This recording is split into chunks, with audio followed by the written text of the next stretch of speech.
Buenos días, queridos amigos. En esta ocasión voy a exponer sucintamente las ideas principales de otro artículo de Lorenzo Peña. Bueno, en realidad es un capítulo de una antología y se titula Fundamentos Metafísicos del Derecho Natural. Está publicado en el año 2015.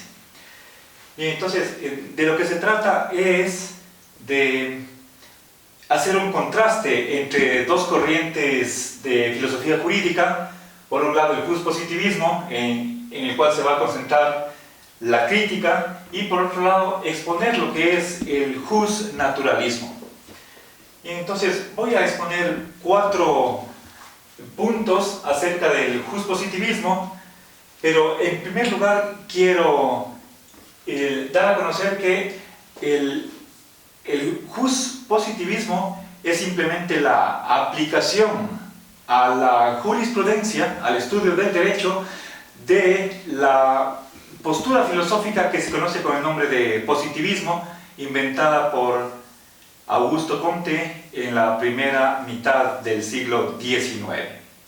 La base del positivismo es la epistemología o la teoría del conocimiento empirista, que cree que el origen o lo que justifica el conocimiento es la experiencia sensible.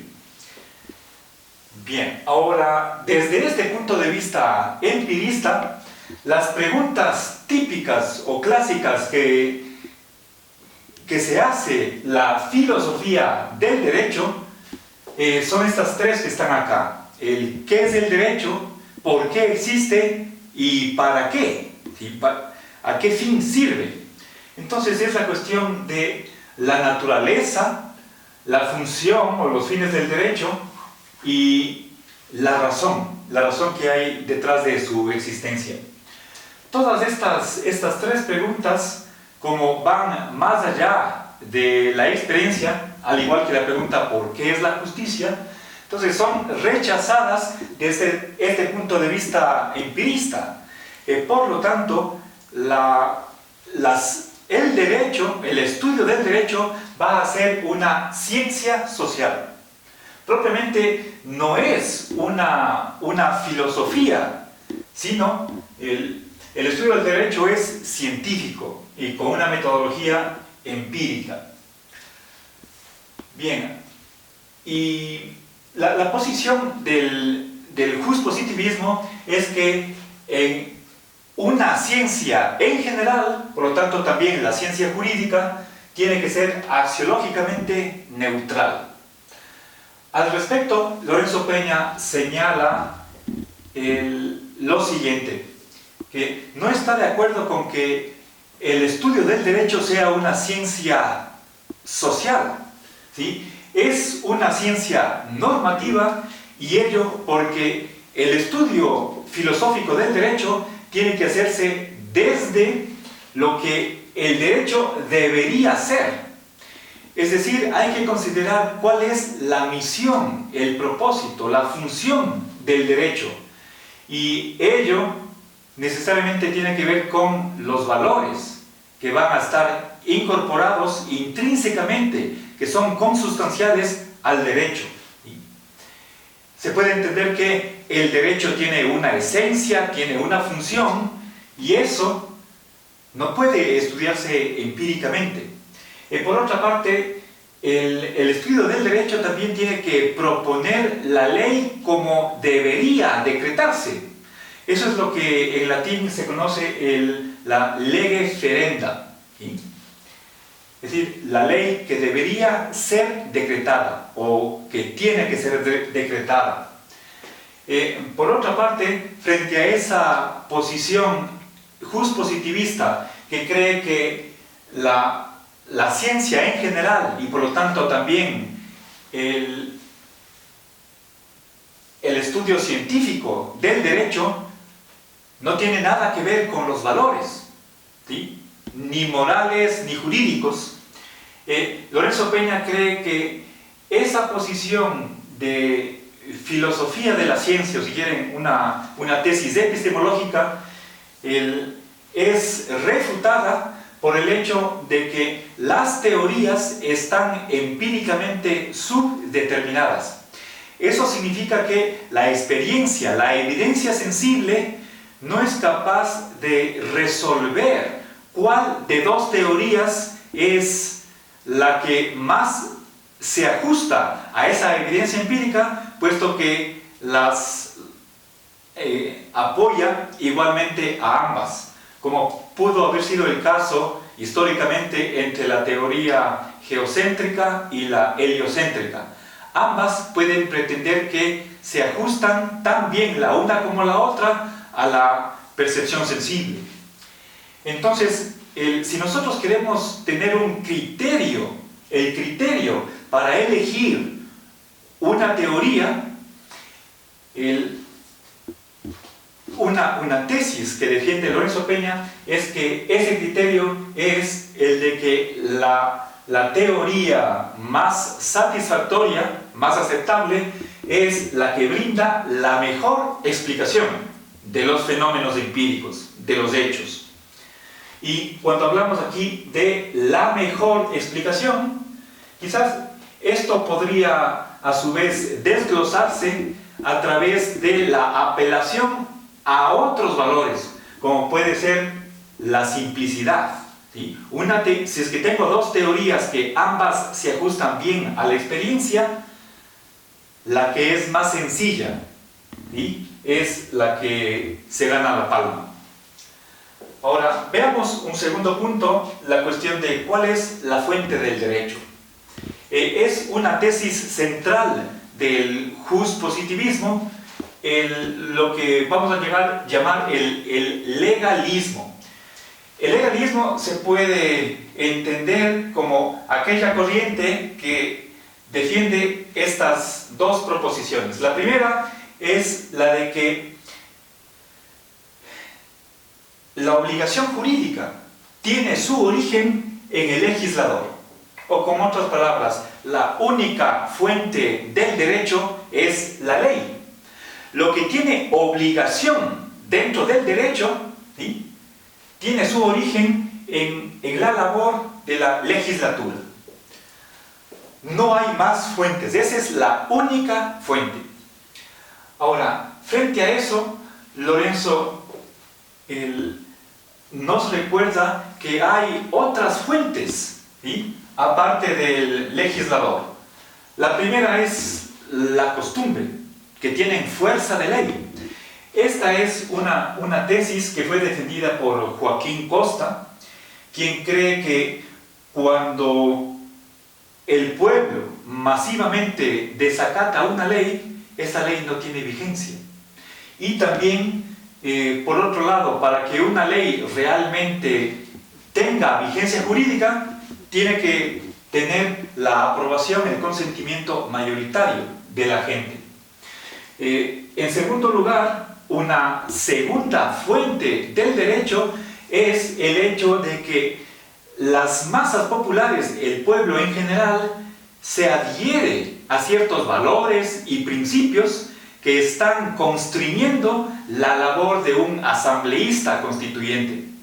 Por ejemplo, en un pueblo que sea mayoritariamente creyente en que el poder tiene que estar unido a la iglesia, entonces mal haría una asamblea constituyente en irse en contra, ¿sí?, de esas costumbres mayoritarias. No estoy queriendo dejar o expresar la idea de que una ley no puede modificar las costumbres. Al revés, la ley sí puede mejorar las costumbres, pero es un elemento a tener en cuenta cuáles son las tendencias que están presentes en el pueblo. En tercer lugar, una fuente también que se ha señalado es la labor de los jueces.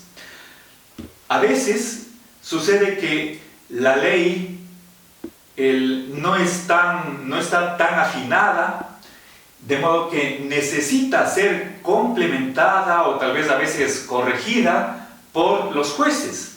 Y de hecho eso sucede en la realidad, ¿sí? Y finalmente, la manera como los legisladores hacen una ley no es simplemente por votación, alzando la mano y nada más, sino que detrás de una deliberación, una discusión racional, hay que motivar las propuestas. La que sea más racional es la que va a resultar favorecida. Por eso, ahora se insiste muchísimo en que las leyes tienen que estar motivadas, justificadas. Ahora, otro aspecto de este punto del legalismo, para completar el anterior, es que en el derecho no hay principios ni valores que sean vinculantes, obligatorios, ¿sí? Jurídicamente, si es que no dependen de una promulgación por quien tiene a su cargo esa función de crear e imponer las leyes, el poder político. Entonces, la promulgación, como un decreto, como el resultado de una voluntad, es el que trae ciertos principios y ciertos valores para ser incorporados dentro del ordenamiento jurídico. Frente a este segundo aspecto, Lorenzo Peña va a mencionar que vamos a hacer un poco, me voy a referir a dos hechos históricos y luego me referiré a corrientes y autores que están en contra de este aspecto del legalismo y que harían ver en conjunto que no solamente este aspecto, sino en general los demás, los otros que he mencionado, están actualmente en crisis. Un primer punto que vale la pena recalcar es el de que en 1945, después de la Segunda Guerra Mundial, tuvieron lugar los juicios de Nuremberg en contra de oficiales del antiguo régimen de Adolfo Hitler en el nacionalsocialismo. Es decir, militares u oficiales que fueron acusados de ser los responsables por el Holocausto, en el que murieron millones de judíos. Ahora, el problema que presenta esos juicios de Nuremberg consiste en que si es que para el juspositivismo, si toda ley que haya sido puesta en vigencia de acuerdo a los cánones establecidos en el ordenamiento jurídico, entonces tendrían vigencia jurídica. Pero si es que los oficiales estaban actuando de acuerdo a la ley vigente en esa época, entonces, ¿cómo así se les va a juzgar? Si estaban actuando legalmente. Entonces, si es que esos juicios tienen validez jurídica, tienen que ser no basándose en la ley, sino en algo que esté por encima de la legislación. Y no hay otra cosa sino el derecho natural. Entonces, si es que esos juicios fueron legítimos, no puede ser en base al juspositivismo, puesto que según esa corriente, el derecho nazi habría sido válido. Un segundo hecho en contra de que los principios jurídicos dependen de un decreto de la autoridad, lo constituye la Declaración Universal de los Derechos Humanos del año 48 por la Asamblea General de las Naciones Unidas.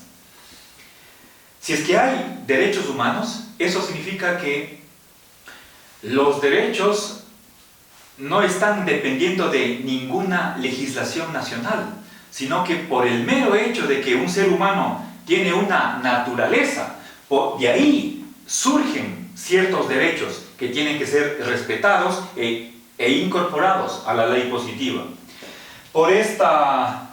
En esta vertiente están trabajando dos autores del siglo XX, Adam Gewirth y Robert Alexy. Un tercer autor que se opone a este punto es Hans Welzel. Él fue discípulo de Nikolai Hartmann, quien defendió que la axiología, incluida la jurídica, es objetiva, es real. Entonces, Wetzel, en su tratado sobre el derecho penal, tiene una teoría finalista de la acción.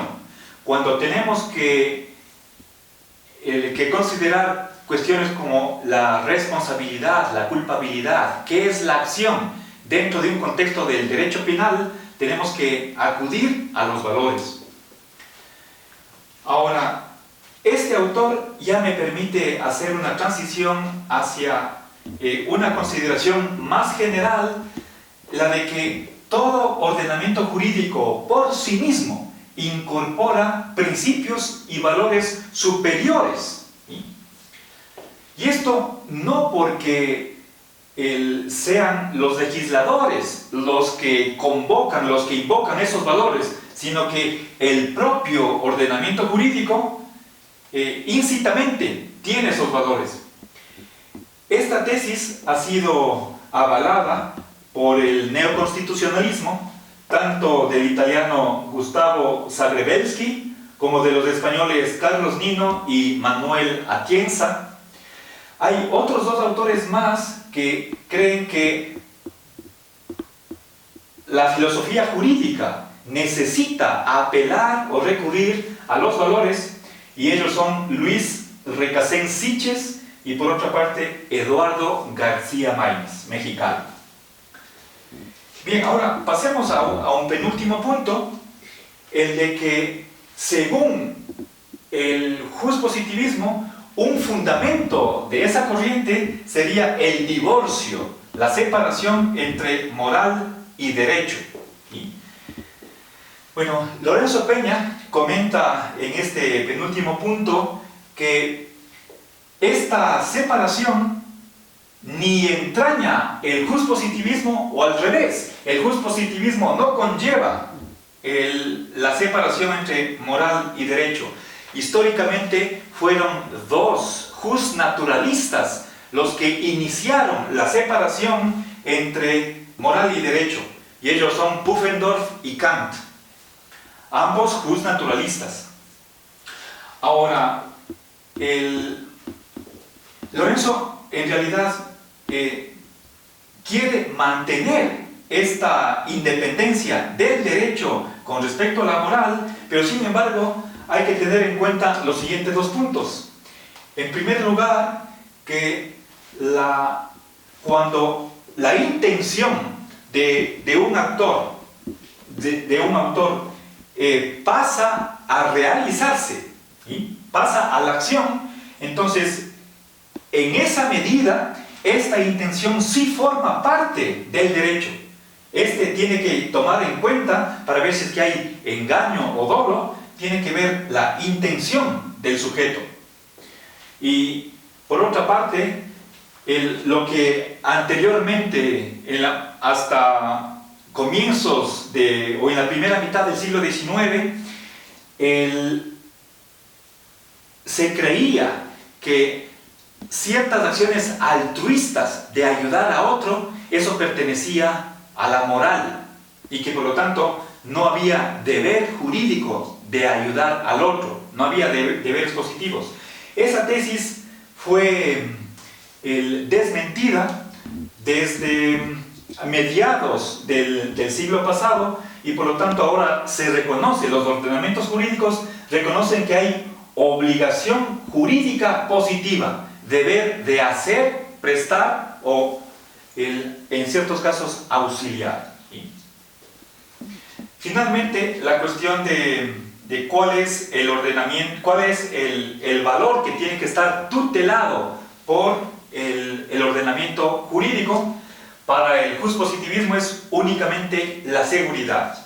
Lorenzo Peña cree que la seguridad no es ni el principal ni el único valor, puesto que la seguridad es simplemente una parte del bien común, que es más general.